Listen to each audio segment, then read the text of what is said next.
Yo, yo, yo, you know what it is? Sound Bros, Canadian Underdogs. We out here at North Vancouver, Cleveland Dam. With my guest today, introduce yourself, man. Hey, my name's Tass. I'm a rapper, producer, just like an overall musician. I'm in the Vancouver area here. I just started rapping like 3 years ago, freestyling in my car. And, I went through the motions just like pretty much everyone else. And you went out of high school, there's not much direction. You just see people fucking flossing with all their nice jewelry and shit. And you wonder, like, how can I have some of that? I don't want to just be like another mediocre person. So I was trying to achieve that through some way for like 4 years. I just started grinding like construction. I worked 2 jobs. I had 2 construction jobs. I just, you do your side hustles and stuff.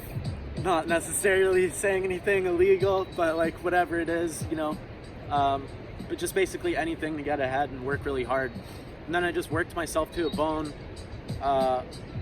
just trying to chase money. And I realized that, once you get a little bit of money, it doesn't necessarily make you happier, mean that you're doing what's for your purpose. So when I thought about something that was really important for me, it was music. So I don't know, through this 3-year journey when I first started, I just fucking compulsively went down this road, and I've made like 350 like beats by now, probably like 80 songs. Yeah, it's crazy. And like shit, man, even when I was sick, I still did it like on principle, with a fever and everything, even when I'm traveling all the time. Just the consistency. At first I sucked ass. I was really, really shit. But like I was good at freestyling at first, a lot better than I am right now, mind you. Because like that was what started my love, was like just hearing these instrumentals, and I could get everything out, like my whole thought process. And then eventually I got really good with rhymes and shit. But the reality set in that it's like, if I want to do this as a career, I should learn to be a producer. Because then I'm gonna, I would just be reliant on all these other people. And there's so many artists that I admire that, I can't sing or dance as good as Chris Brown, but maybe I could make a beat that he would like for sure. So that's where I pretty much like dropped for the first year, just so I could focus on production. I didn't even like rap at all. Yeah. Even though I loved it the most, I just fucking focused on producing until it took me a while to like get a kind of decent beat. And then I started working with a guy, Gold Kid.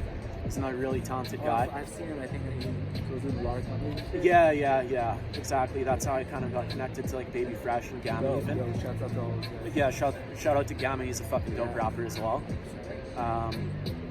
Pretty much that's how I met those guys, through Louise and everything. I noticed Gamma rapping one time, and I was just like, I see a lot of potential from this kid. Yeah. He should have placed higher in this one rap battle competition that he had. Because some I don't even remember this rapper, but this black kid's all like dripped up, and Louis just like, he's got his whole squad there, and he just goes after Gamma for no reason. Gamma fucking stood his ground and he did a good job. And I don't know, man. Anyways, that was that time. That's lit. Anyways, back to sort of my story here, and I guess this interview. I went through that production journey, and then made a couple albums at first.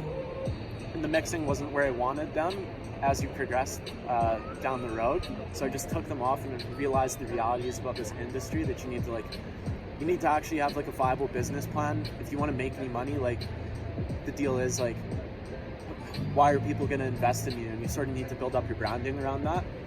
And that's one of the things that's like, it's not necessarily my favorite about the music industry. It's the actual art itself.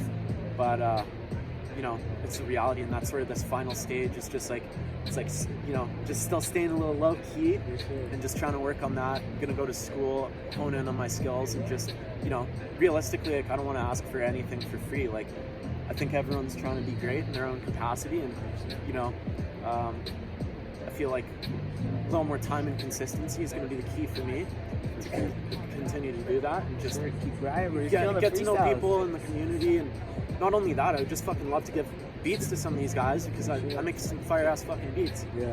But I don't know. It's basically become from a love to like an obsession with anything when you're like following your passion. There's always going to be complicated stuff, and like you're only going to stick with it if that overall like burning desire is stronger and all that other bullshit. Because no matter what, you're just always gonna have obstacles. For sure. So, yeah, tell me about yourself though. This interview is about you. I want to promote all the hip hop artists. I'm really glad that you actually spoke. Because most of my interviews, I have to ask a bunch of questions, but you actually pretty much covered everything I was going to ask you about. Well, yeah, this is like an intro. This is a little intro of what I do. I like to do a little intro, get a little briefing of the artist. Not really an interview. It's like more like a blog kind of thing where we talk and like get to know you. And then as we're going to be doing this event every week, you're more than welcome to come any week you want. And come freestyle, do more vlogs like this. We're gonna be doing all kinds of stuff like this. So this is like the start of a whole new series that we're gonna be doing here at Cleveland Dam. So tell the guys where they can find any of your beats right now. Well, yeah, that guy Tass is my Instagram. But if you want to find me on like Spotify or Apple Music, it's Tass, T-A-S. And like I said, like I'm an overall musician. I'm actually a European citizen. So part of being a producer is I can make all sorts of shit. I make a lot of house music. I've made like 60 or so house songs. I'm releasing a house album on 420. And I was actually considering taking a flight out to Barcelona, but it's kind of fucked with Corona and stuff right now. So, and it's not only that, it's just like, fuck man, I feel like I don't deserve it yet. As bad as that sounds, for how much, I feel like I have so much more work to do. So it's like, if I want to go do all that, and if I really want to achieve my goals and do these things, I think, again, like I said before, it's just like, I don't want to have to chase it so much, but just be like, okay, everyone says that you've like earned this, like, because if you just come from a position of asking for things, like, it doesn't work. It's much better just to like, just be a bit more humble and work on your skill, be yourself, work on your character stuff, like everything. It's all important. So thank you for coming, bro. Even though I want to do that, I don't want to stop you from spinning those bars because you're missing out on some freestyle time. Thank you for coming, bro. This is not the last episode, like I said, with this guy. We're gonna have you hopefully whenever. You're welcome to come anytime. We're gonna for sure. I'll bring some beats.